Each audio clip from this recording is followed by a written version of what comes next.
जय हिंद मेरे डियर साथी, मैं आपका साथी विकास। और आज हम देखने वाले हैं डी फार्मा सेकेंड ईयर का फार्माकोलॉजी का ये पेपर राजस्थान का है। पेपर राजस्थान जो जनवरी 2024 में हुआ था उसको हम एकदम डिटेल में डिस्कस करने वाले एकदम अच्छे तरीके से, क्योंकि उनका 28 दिसंबर को मॉर्निंग में पेपर है 10 बजे से। उनका ये मॉर्निंग डोज है, जैसे चाय पीते हैं सेम टू सेम आप इसे क्या कर लिए, रट लीजिए। एज इट इज आप क्या करिए, एग्जाम में छाप के चले आइए।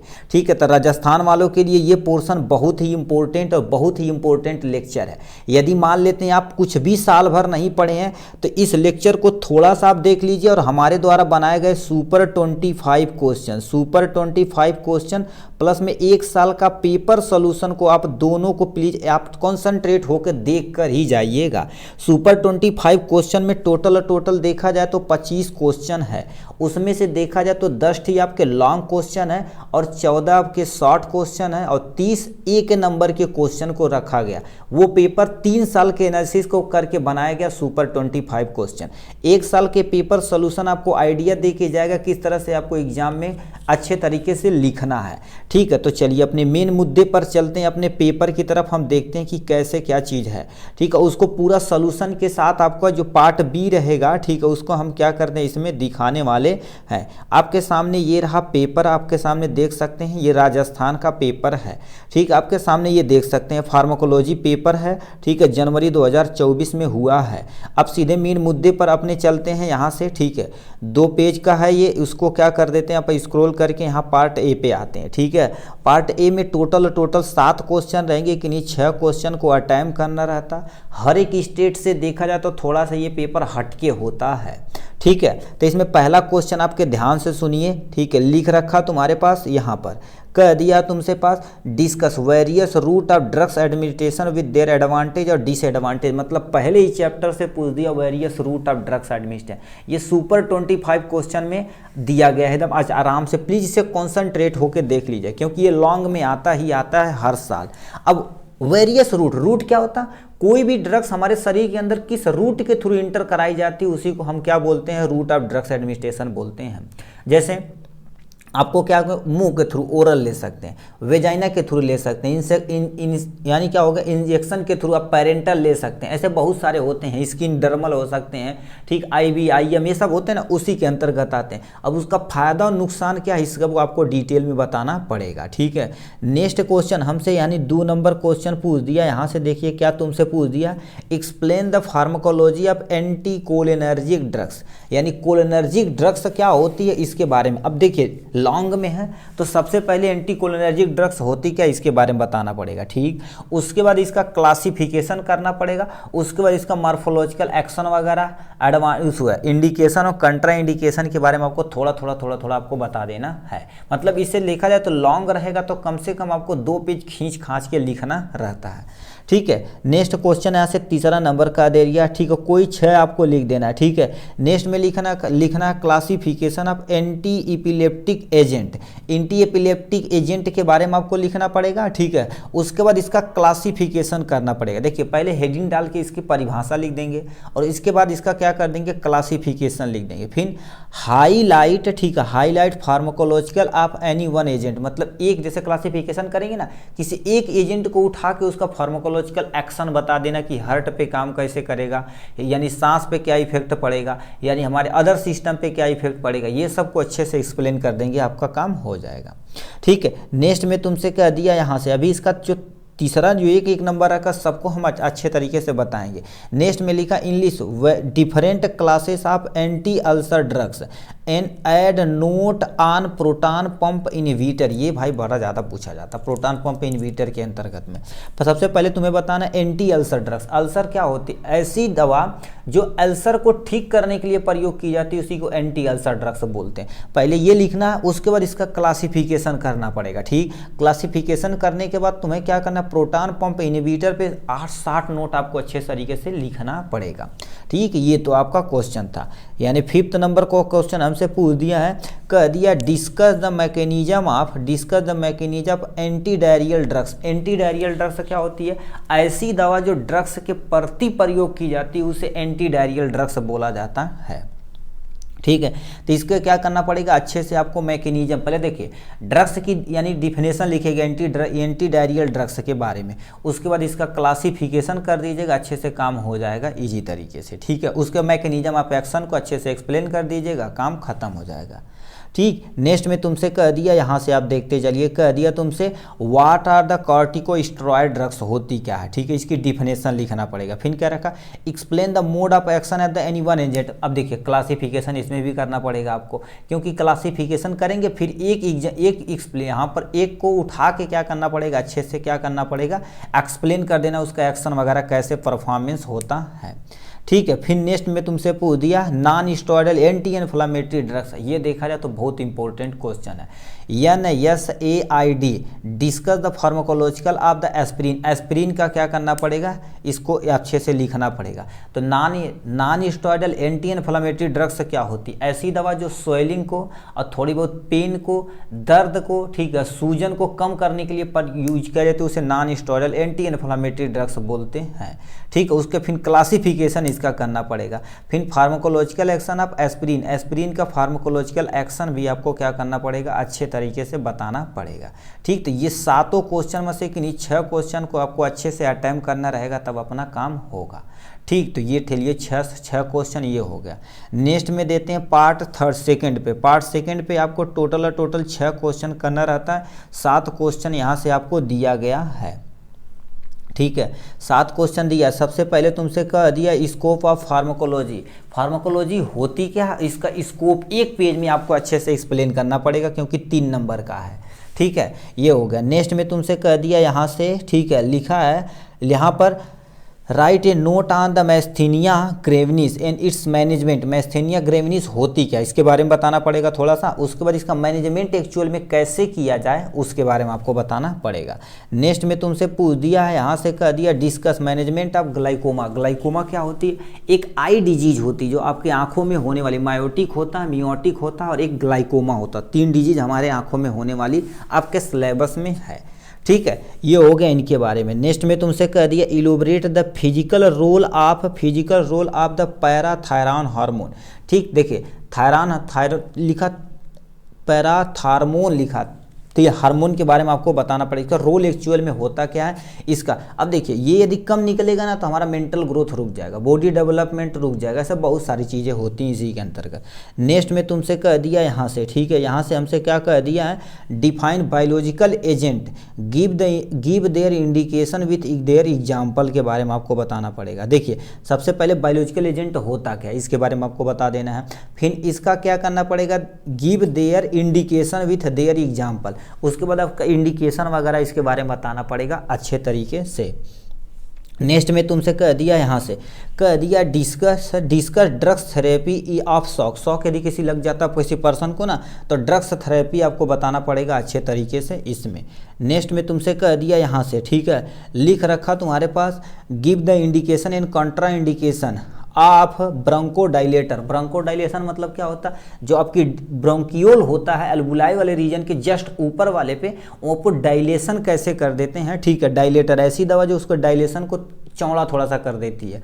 ठीक, उसका इंडिकेशन बताना पड़ेगा। फिर कंट्रा इंडिकेशन मतलब किस में प्रयोग किया जा सकता, एंड कंट्रा इंडिकेशन मतलब किस कंडीशन में प्रयोग नहीं किया जा सकता है, इसके बारे में आपको अच्छे से एक्सप्लेन कर देना है। ठीक है, ये था इनके बारे में। 9वां नंबर क्वेश्चन आपके सामने यहाँ से दे रखा, प्लीज इसे ध्यान से सुनिएगा। ठीक है, ये भी टोटल देखा जाए तो 3-3 नंबर का है। ठीक है, 3 चौका 12 नंबर आपका यहाँ से मिल जाने वाला है। इसमें सबसे पहले क्वेश्चन तुमसे पूछ दिया यहाँ से, कह दिया यानी illustrate the mechanism of action of the fluoro, ठीक है, फ्लोरोक्विनोलोन ले रखा, इसके बारे में आपको क्या करना पड़ेगा, अच्छे से डिस्कस कर देना है।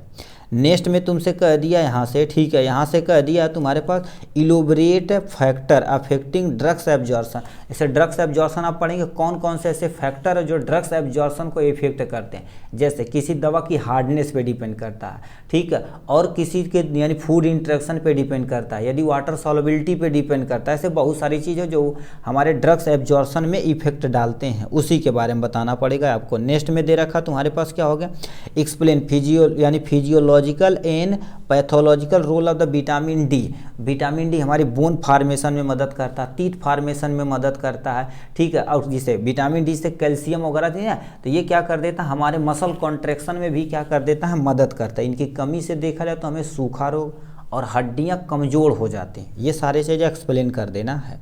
नेक्स्ट में तुमसे कह दिया, यहाँ से कह दिया डिस्क्राइब न्यूरो ह्यूमरल ट्रांसमिशन क्या होता है, इसके बारे में आपको एक्सप्लेन करना पड़ेगा। न्यूरो ह्यूमरल ट्रांसमिशन के बारे में आपको एक्सप्लेन करना पड़ेगा, ठीक है। तो ये जितने भी तुम्हारे पास इधर हैं ये सब तुम्हारे पास कम से कम एक एक पेज आपको लिखना ही लिखना पड़ेगा, ठीक है। नेक्स्ट पे चलते हैं आपके सामने। इससे प्लीज़ आप कॉपी पेन वगैरह उठा लीजिए, क्योंकि इसको हम क्या करेंगे, बोलेंगे आप लिख दीजिएगा। यहाँ पर क्या कर देना, देखिए कह दिया तुम्हारे पास, इसको 6 यानी टोटल 7 क्वेश्चन है, इसको अच्छे से एक्सप्लेन करना पड़ेगा। इसमें सबसे पहले क्या दे रखा, bio transformation is a define as. Bio transformation होता क्या, जैसे कोई भी ड्रग्स एक फॉर्म से दूसरे फॉर्म में कन्वर्ट होती, बस समझ लो बायो ट्रांसफॉर्मेशन, वो भी किसी लिविंग बॉडी के अंतर्गत, तब उसे हम बायो ट्रांसफॉर्मेशन बोलेंगे, ठीक है। तो इसमें लिखेंगे क्या, इट इज़ द प्रोसेस, ठीक है, it is the process by which an organism chemically modify a chemical compound. या तुम्हें इसको हम तो थोड़ा सा दिखा देते हैं आंसर इसका, ठीक है। ये आपके सामने दे रखो ड्रग्स, देखिए क्या दे रखा इसमें, इट इज़ द प्रोसेस, ठीक है, by which an organism chemically modify the chemical compound. मतलब किसी लिविंग ऑर्गेनिज्म के अंतर्गत कोई केमिकल गया तो उसी के अंतर मॉडिफाई कर देता है, तो उसी को हम क्या बोलते हैं, बायो ट्रांसफॉर्मेशन। यदि वो भी नहीं समझ में आता तो हमने एक सटीक डिफिनेशन यहाँ लिखा है, लिखा drugs conversion from one chemical from to another chemical is known as bio transmission. अब यहाँ से एक लिख दें, इन लिविंग ऑर्गेनिज्म, किसी लिविंग ऑर्गेनिज्म के अंदर ही होता है, ठीक है। नेक्स्ट में चले आते हैं, ठीक है। यहाँ पर नेक्स्ट में आते हैं, क्या दे रखा, ऑटोक्वाइड क्या होता है, ऑटोक्वाइड होता क्या है, ठीक। Autacoid is a substance produce by the body act like a hormone, जो प्रोड्यूस करता हमारी मेटाबॉलिज्म लोकेलिटी को क्या कर देता है, इंडिकेट करता है। इसको यदि देखेंगे, डिफाइन करेंगे, यहाँ से डिफिनेशन यहाँ से दे रखा है, ये आपका ऑटोक्वाइड के बारे में। यहाँ autacoid are substance produce by body that act like hormone होता but are produce the metabolite locally, मतलब कुछ समय के लिए होता है, ठीक है। ये हो जाएगा। नेक्स्ट में तुमसे कह दिया, यहाँ पर कहाँ पर आ जाते हैं, ठीक है, यहाँ पर आ जाते हैं। लिखा तुम्हारे पास क्या लिखा, स्पोरोनोलैक्टोन कैन बी क्लासीफाई अंडर, किस ड्रग्स के अंतर्गत रखा जाता है, तो ये हाइपरटेंशन ड्रग्स के अंतर्गत रखा जाता है। तो यहाँ पर क्या लिख देंगे, हाइपर, ठीक है, हाइपरटेंशन ड्रग्स के बारे में अंतर्गत रखा जाता है, तो हाइपरटेंशन यहाँ फिलअप कर देंगे आप, ठीक है। नेक्स्ट में तुमसे पूछ दिया है यहाँ से, ठीक है, लिख रखा pharmacodynamics is the study of, pharmacodynamic is the study of, ये क्या होता है, molecular affect of the drugs on body, मतलब कोई भी ड्रग्स हमारे शरीर के ऊपर कैसे वर्क करते हैं उसी को हम क्या बोलते हैं, फार्माकोडायनेमिक्स बोलते हैं, ठीक। नेक्स्ट में क्वेश्चन क्या पूछ दिया यहाँ से, example of thrombolytic agent, thrombolytic agent का आपका एग्जाम्पल बताना है। इसका स्टेप्टोकाइनेज हो जाएगा, ठीक है, स्टेप्टोकाइनेज यहाँ से लिख देंगे। 3 आपकी ड्रग्स हमने लिखा, कोई एक आप लिख देंगे तब भी काम हो जाएगा, ठीक है। यहाँ से आप देखिए क्या लिखा है एल्टो, ठीक है, लिखा एल्टो प्लेस दे रखा, एज कहीं भी क्योंकि एंजाइम है, ठीक है। स्टेप्टोकाइनेज हो गया, एनीस्टेपेलेज हो गया, तो ये आपके 2-3 ड्रग्स के नाम हैं, ठीक है। तो ये हो गया इनके बारे में, ठीक है। नेक्स्ट पे चलते हैं, ठीक है। नेक्स्ट में क्या क्वेश्चन पूछ दिया भाई, वसोस्प्रिन, ठीक है, वसोस्प्रिन इज ए नोन एज, वसोस्प्रिन क्या दे रखा है, इसका अगला नाम क्या होता है, इसके नाम से ADH के नाम से जाना जाता है, एंटी डायूरेटिक हार्मोन आप लिख देना, एंटी डायूरेटिक हार्मोन इसमें एग्जाम्पल मिलेगा, मगर फुल नेम आप लिखना, ठीक। कह दिया है ठीक है, कह दिया is an example of neurotropic agent, neurotropic agent में जैसे कैफीन आ गया, मॉर्फिन आ गया, ये सब तुम्हारे पास आ जाते हैं। कैफीन हो जाएगा और क्या हो जाएगा, केरेटीन हो जाएगा, तो ये सब इसके एग्जाम्पल हो जाएंगे, ठीक है। यहाँ फिलअप कर देंगे। नेक्स्ट में 11 नंबर क्वेश्चन क्या पूछ दिया, ठीक है। 11 नंबर क्वेश्चन प्लीज़ आप ध्यान से सुनिएगा इसको भी अच्छे से। इसमें ज़्यादा क्वेश्चन पूछता है। ठीक है, इसमें पहला क्वेश्चन कौन सा है इसमें बारे में बताना कह दिया है। Nitroglycerine is a drugs use in, nitroglycerine किस पर्पज के लिए प्रयोग किया जाता है। इसका उपयोग देखा जाए तो एंजाइना पैक्टोरिस में किया जाता है। पेस्ट चेस्ट यानी पेन करता तो कहीं लिखा है, हाइपरटेंशन में यानी डायरिया में, कैंसर में एंजाइना पैक्टोरिस थे, यानी डी वाला option is the correct option हो जाने वाला था। ठीक है, नेक्स्ट में क्वेश्चन पूछ दिया है इंट्राडर्मल यानी इंजेक्शन, इन्फेक्शन लिख दिया।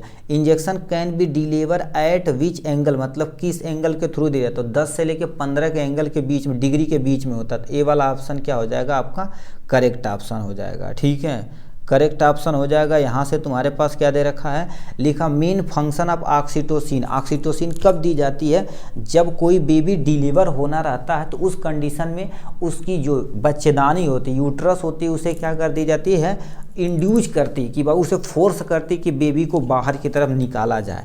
ठीक है, तो इसमें लिखा है रेगुलेट मेंशन। दूसरा दे रखा produce sperm, no. Promote lactation, no. तो इंड्यूज लेबर, तो यहाँ पर क्या कर देंगे, ये मार देंगे इसके बारे में भैया। ठीक है, यहाँ पर तुमसे कह दिया main side effect of estrogen, estrogen का मेन साइड इफेक्ट क्या होता है। ठीक है, इससे भाई थोड़ा सा इसको बुक में दे रखा मूड स्विंग, बट हमको नहीं लगा क्योंकि ईस्ट्रोजन देखा जाए तो फीमेल, ठीक है, फीमेल हार्मोन है, ईस्ट्रोजन और प्रोगेस्टेरॉन होता है। इसको भाई वो गूगल कर लेना, मूड स्विंगिंग आप बुक में दिया है, बट ये हमको नहीं लगता है।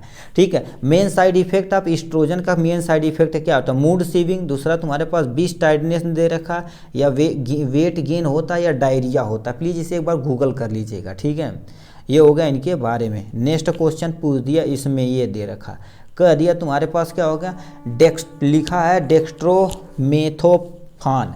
ठीक है, इज एन, ये देखा जाए तो एक एंटीटेसिव ड्रग्स का कैटेगरी के अंतर्गत रखा जाता है। तो कहीं दिया है एंटी हिस्टामिन, या लिखा एक्सपेक्टोरेंट दे रखा है, एनाल्जेसिक दे रखा, एंटीटेसिव दे रखा। तो एंटीटेसिव इज द करेक्ट ऑप्शन हो जाने वाला यहाँ से। नेक्स्ट में तुमसे कह दिया यहाँ से, देखिए ये वाला क्वेश्चन क्या दे रखा, बीटा ब्लॉकर कॉजेज है। बीटा ब्लॉकर कॉजेज करता, लिखा ब्राडिकार्डिया करता, कहीं दिया है, लिखा एटाजिया करता, ब्राडिकार्डिया करता, मसल एट्रोफी करता है, ब्रोंकोडाइलेटर करता था, यानी बी वाला option is the correct option हो गया यहाँ से। नेक्स्ट में क्वेश्चन पूछ दिया है, यहाँ पर आ जाते हैं। ठीक है भाई, ये कर लेते हैं यहाँ से। ठीक है, इसमें क्या क्वेश्चन पूछ दिया है, कह दिया ये ड्रग्स विच आप depress the central nervous system यानी सीएनएस में, slow down the brain but does not directly induce sleep होती है। तो इसमें तुम्हारे पास क्या होती है, बट डज नॉट, ठीक है, डायरेक्टली आप द तुम्हारे पास इंड्यूस स्लीप, ये तो नहीं होगा। ठीक है, एंटी साइकोटिक, तो ये भी नहीं होगा। इसमें से तुम्हारे पास क्या होगा, कौन सा ऑप्शन है, बट सेडेटिव, सेडेटिव पे आप क्या कर देंगे, टिक मार देंगे। ठीक है, इसके बारे में हो गया यहाँ से। ठीक है, नेक्स्ट में दे रखा आपके 12 नंबर के लास्ट एंड फाइनल क्वेश्चन यहाँ पर है, दे रखा 6 क्वेश्चन यहाँ से। पहला क्वेश्चन आपके सामने पूछ दिया, albendazole come under which class of drug, मतलब अल्बेंडाजोल जो होती किस क्लास के ड्रग्स के अंतर्गत आती, तो एंटी हेलमेंथिस। तो यहाँ पर पहला में लिख देंगे तुम्हारे पास क्या लिख देंगे, एंटी हेलमेंथिस। हेलमेंथिस मतलब क्या होती है, जो दवा केचुआ को मारने के लिए प्रयोग की जाती है, उसे अल्बेंडाजोल, उसे एंटी हिस्टामिन ड्रग्स बोलते हैं, एंटी हेलमेंथिस बोलते हैं, सॉरी बर्दर। ठीक है, नेक्स्ट में तुमसे क्या दिया है, तुम्हारे पास लिखा रखा है एथेरो, ठीक, एथेरो स्क्लेरोसिस दे रखा है, इसका मतलब क्या होता है, स्क्लेरोसिस दे रखा है, इसका मतलब क्या होता है, डिफाइन करना पड़ेगा। ये देखा जाए तो तुम्हारे पास क्या हो गया, ठीक है, इट इज़ तुम्हारे पास ये कॉमन डिजीज होती है जो अकर्स होती है प्लेग, हमारे ब्लड के अंदर थक्का बनता है, उसके लिए ये उसकी वाल को क्या कर देता है, ये मेंटेन करता है। ठीक है, नेक्स्ट में डिफरेंस बिटवीन तुम्हारे पास exocrine endocrine gland. Exocrine gland क्या होती है, ऐसी ग्लैंड जिसके पास कोई भी डक्ट नहीं होता, मतलब इसके पास नली नहीं होती है, एक्सोक्राइन है जी। एक्सोक्राइन तुम्हारे पास क्या होता है, इसके पास डक्ट होती है, सॉरी बंदर, एक्सोक्राइन के पास क्या होती है, डक्ट होती है। ये कोई भी चीज़ मान लेते हैं आपको देना रहेगा, जैसे मान लेते हैं यहाँ पर एक ग्लैंड है ए मान लेते हैं, ग्लैंड जी मानते हैं, ग्लैंड जी मानते हैं, और इस टारगेट आर्गन पर कोई चीज़ ले जाना है तो ये क्या कर देगी, उसी पे ला कर डालेगी, तो इसी को ला पे डालेगी, अपना काम करेगी। तो ये एक्सोक्राइन का काम। एंडोक्राइन का काम क्या होता है, कोई भी चीज़ के पास डक्ट नहीं होती, कोई भी हार्मोन क्या एंजाइम वगैरह छोड़ना रहता तो ब्लड में डाल देगी, टारगेट आर्गन पे जाएगा, अपना फंक्शन कर देगा।